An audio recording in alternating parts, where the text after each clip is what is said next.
Hey everybody, it's Jason Blaha here. Once again, it's time for another Dadbod to Daddy training vlog. So we started the day off on posterior chain with deadlifts. Deadlifts felt a little heavy today, so I didn't go hard. I basically just went up to 495, did a nice good single, and then went to all my hypertrophy work. Kind of one of those cases where my back just didn't feel strong today. It feels like it's my weak link, so it doesn't feel like my glutes and hamstrings are really limiting my deadlifts at all. It feels like really lower back, core region, things like that. So that being said, again, going to continue to work on those things, even though I'm cutting. Water weight should start coming off this week. I'm going to adjust my diet a little. Because some people kind of commented, they're like, "You looked a little leaner a while back," and it's like, no, I looked leaner. I wasn't leaner. I've been cutting, but because I'm eating a lot of carbs and a lot of fiber, it always brings my waistline up a little bit. So I do need to bring that down. It's summertime, so now I need to focus a little more on how I look versus the actual, real changes so much in body composition. So not a big deal. I'm just going to address that. Again, summertime, and have to look at that outreach and what's happening there. So making some dietary adjustments. So hopefully we'll start seeing that over the next week. So in the meantime, just coming in, getting the training done. Again, same thing, because I'm having to go really high rep on the reverse hypers, even with the more weight added. The reps are getting very, very high, 25 plus. Now that I'm pushing them hard, decided to go a little heavier on the glute ham raises, because again, I don't want to do tons and tons of reps. I really don't feel that that's the best approach from a fatigue management situation in terms of stimulating muscle growth. We don't want most of our work to be really, really high rep. So I'm trying to get a little more tension so we don't create too much fatigue with that, so that my high rep work for the posterior chain is just going to be the reverse hyperextension. So again, that means pushing tension here. So again, using the heavier weight, using the 25, I'm doing 5 to 7 reps here, and that's all I have. And that last rep each time has been hard. So it went like 7, 6, 5 on the glute ham raises. And then that fatigue accumulated. Hamstrings were starting to give out at that point. So again, it's not like I've ever really been stronger on these than now. So again, that case of the deadlifts are feeling a little heavy, but I feel like it's mostly core and particularly lower back, doing them beltless.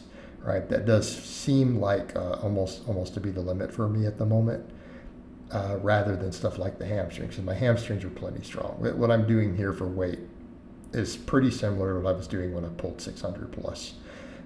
So again, need to make sure that low back is getting work, and that's one of the reasons I've been going heavier on these reverse hyperextensions, because I did a long phase of going really light as pump work goes, but ultimately, it feels like my low back lost strength, which makes sense. We're losing mechanical tension in an area, so strength isn't always going to be maintained. So again, we're going to go back to doing these heavy, continue to build that low back, and I need to make sure my lower back is recovered by the time I get to deadlift day.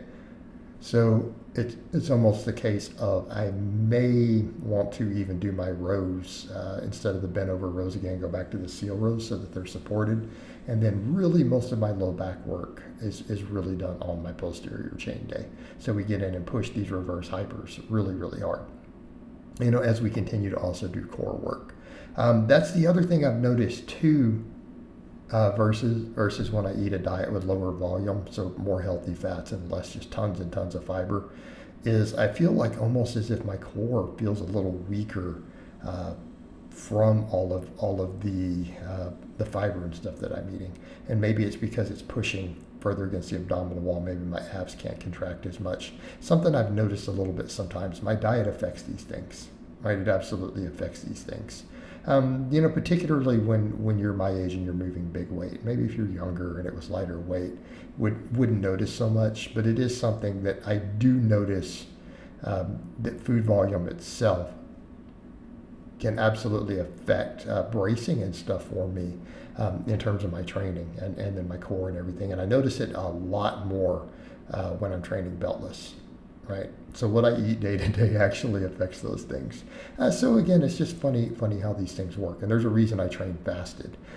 For that same reason, I don't have any sort of GI tract distress. So yes, I train fasted these days, and I have been since I started trimming down. And again, workouts have been pretty good overall.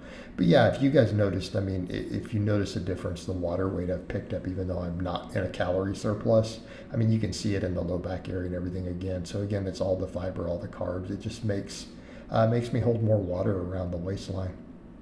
And so it can be great from a body recomposition perspective. That sort of diet is phenomenal for recomposition. But in my case, it makes a big difference just in how I actually look. So, and I think we need to understand that. I made a video on that a while back that got uploaded. The video's usually a month old, and someone said, I'm confused. I thought you said, the lower fat, really high carb has a lot of body composition benefits. What is this about? And I'm like, that's a nuanced discussion of what's happening with fluid balance, how we deal with aldosterone, water retention in certain areas. So there's a difference between body composition and what's happening with water weight. And your diet can be very, very different in terms of how it affects those. And I know that for me personally, yeah, absolutely. It's not uncommon when I trim carbs back to drop 8 to 10 pounds of water sometimes within a week or two. And when I add them back in, the scale can go up the same amount of weight. So again, just worth noting, but keep in mind when I talk about lowering carbs, I'm not talking about eating a bunch of red meat and eggs and bacon. So for me, it's healthy fats, walnuts, nut butters, things like that, right? Basically nuts, healthy fats. So again, walnuts high on that list, sometimes with flaxseed oil. So that's the adjustments I'm going to make. So again, we did the reverse hypers. I'm pushing these till they really, really burn. So I got 25 plus reps on all 3 sets using this weight. Did a set of hanging leg raises in between, which you guys know I do every workout at least 1 set. And then we did some band crunches. And I decided on the band crunches to go a little heavier. A lot of times I use that one blue band to do this, but I'm like, let's see if we can get a little more tension on it than that.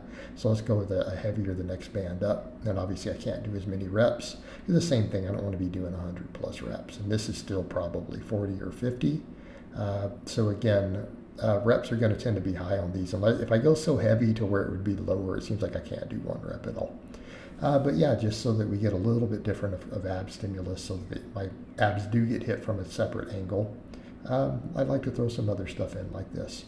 All right, guys, but that's really all I have to say on that today. I hope it's been informative, and I'll talk to you guys and gals next time.